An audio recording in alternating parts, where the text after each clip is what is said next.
utilization of the park. And if we're laying off and cutting back and people are losing jobs in the town hall, that might be an area, that probably would be an area which we would not fund. Jim, if I can make a comment, we need that to make a comment. Underutilized, William Park is probably one of the most utilized parks in our park system by the residents for either picnicking or swimming. It's one of the most used facilities.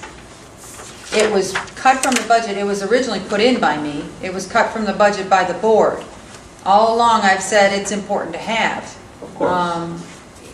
It's a facility that is not underutilized though, so I want to be sure to say that.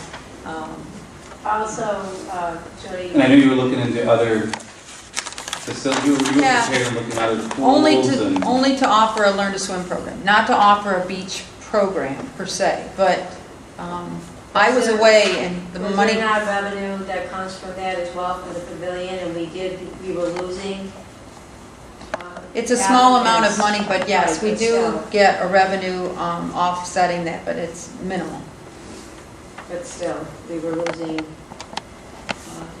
There was some disinterest in the town because of the fact that they had already prepared to use that facility.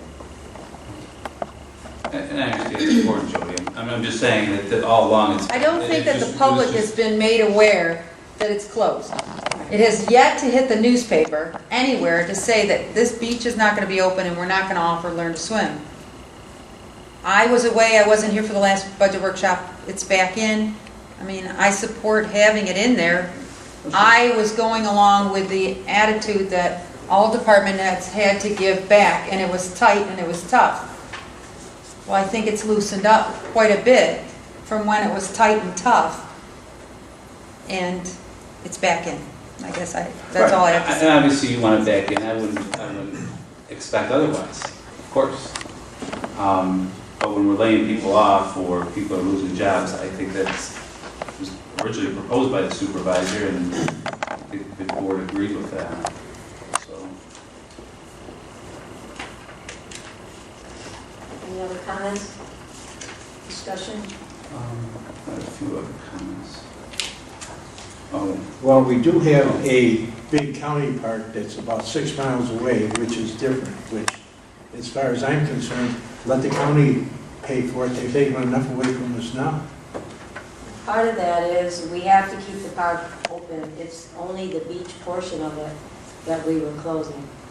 So we still have to maintain, we still have to provide the security, we have to provide the facility with the proper safety.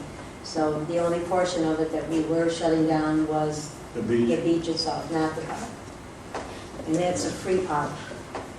Right. The beach, and that's where the salaries, lifeguards, and other whatnot counts for about 40,000. 43,000. Well, you know, I think it's fair to say that during the course of this year, we're going to be watching the budget very, very closely.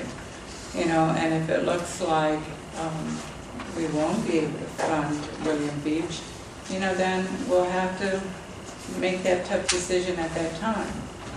Or we reduce, I mean, and I like that idea, and if I have to reduce the number of weeks we're going to be open for a public swimming, let me do that. But when our community residents can't afford to go outside of their own community because of the economic times, the only place they can really utilize is our facilities here, and the beach is one, and if we aren't charging, the county charges to get in there.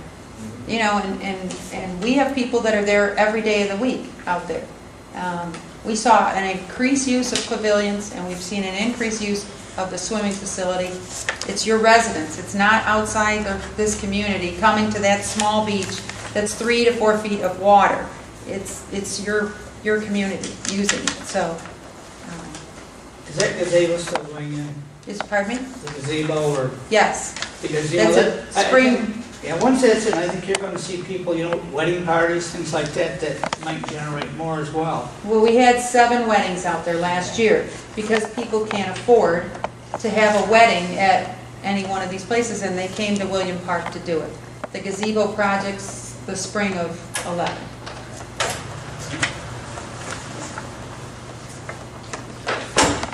And moving on, the only other comment I have is relative to the lease. I know surely on Monday I brought up the idea of funding that through the lease. I think we budgeted $203,000. And my goal going into the budget itself has always been to have a 0% tax increase. And I think as we were saying here Monday, with all the numbers if all the numbers stay consistent, if we leased that vehicle for $203,000, that probably would have brought the tax levy down to just about zero, given the fact that it's about 1% per 50,000. Correct, Shirley? That discussion, you're correct. And so therefore, my anticipation going into this evening, we would be looking at approximately 0%. So that's what I'd like to see. My comments. It actually doesn't make sense because of our, fiscal responsibility and the economics that are coming up for us in 2011 and 2012.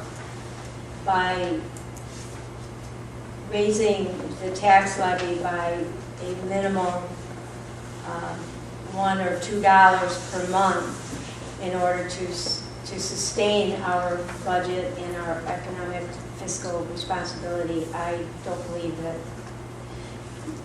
using the 0% doesn't make sense, because people know that we cannot continue to survive on our savings account eventually. And next year, the year after, the impacts are going to be a whole lot more than we have coming in the year ahead.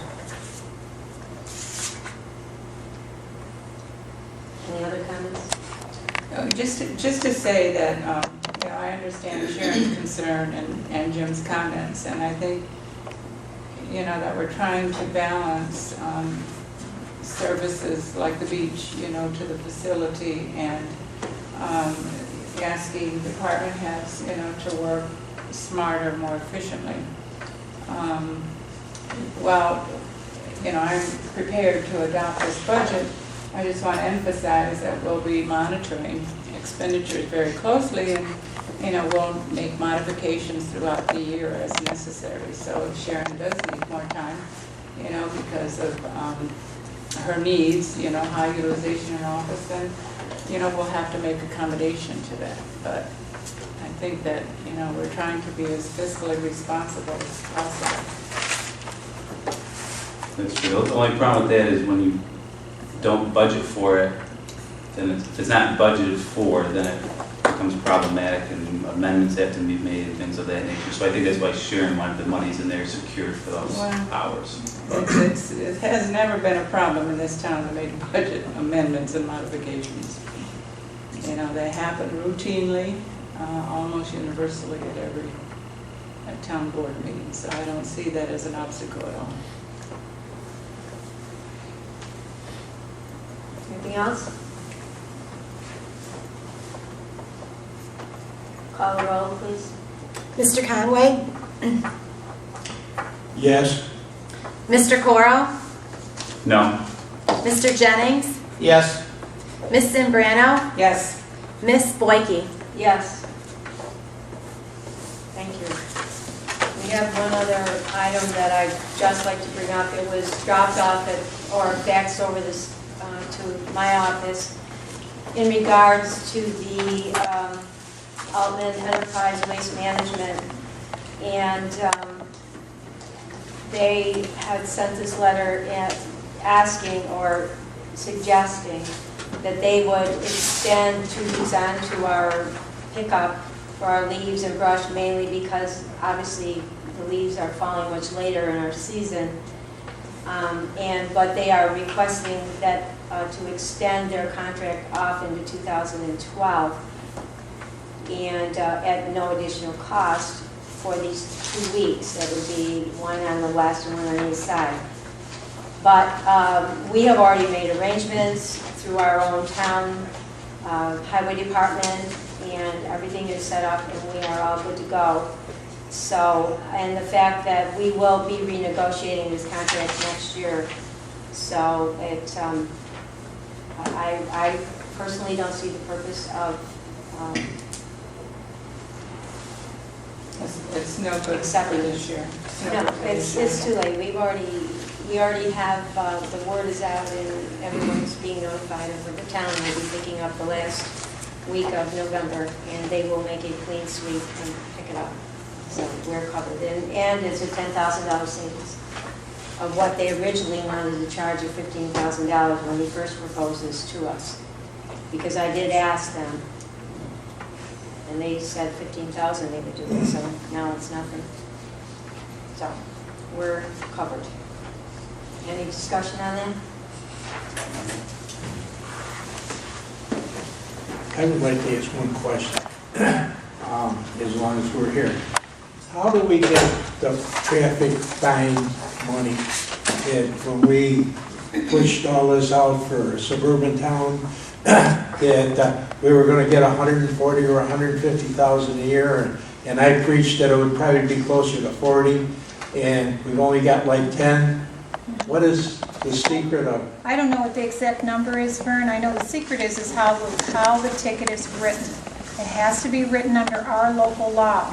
And the problem is, our police officers are doing so. It comes in front of the judge, and if it gets reduced, it becomes a different section of the law. There goes your revenue. Have we ever made the law for us? Oh, I believe so. Yeah, because we're a suburban town, so when you have a local law... Is that automatic with the suburban Yes, it town? is, yes, yes. What happens, Vern, just as Shirley's saying, when attorneys go to the district attorney's office with a speeding ticket under the town law, let's say, the district attorney may reduce it to a violation of the vehicle and traffic law, which then becomes a state law again, and that's where we lose the revenue.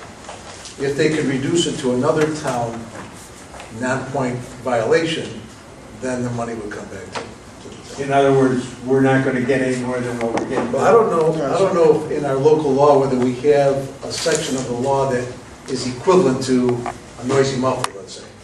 Okay. If you had that, they can reduce it to a town code violation of a noisy muffler as opposed to a violation of a vehicle and traffic. I We've don't, adapted that. We adapted it after this because we're having that problem. Sometimes too is that when they go to the DA, it'll be reduced to something besides our local law. yeah. And that's the key. You got to get the DA's office to try to reduce those charges to town ordinances as opposed to V&T. The problem is they don't know what the town ordinances are. They have the V&T book there, and it's easy for them to, noisy muffler 37531, that's the section. So they'd have to learn, or they'd have to have in front of them the town code sections, which we could talk to them about. I mean, I don't have any problem with I it. mean, if we're losing $100,000 a year, this is foolish. I'll be glad to talk to the district attorney and ask them if, they would ask their associates or the assistants to, when they do amend these violations, to amend it to our code sections. I would appreciate that because, like I say, we did a lot of talking to a lot of people about a suburban town, and it's not coming back. So, Okay. I'll be glad to do that. okay. Thanks for bringing that up, Ron. With that, I would make a motion that the meeting be adjourned. Second. Mr. Conway? Yes. Mr. Corl? Yes. Mr. Jennings? Yes. Ms. Zambrano? Yes. Ms. Boyke? Yes. Thank you all for coming.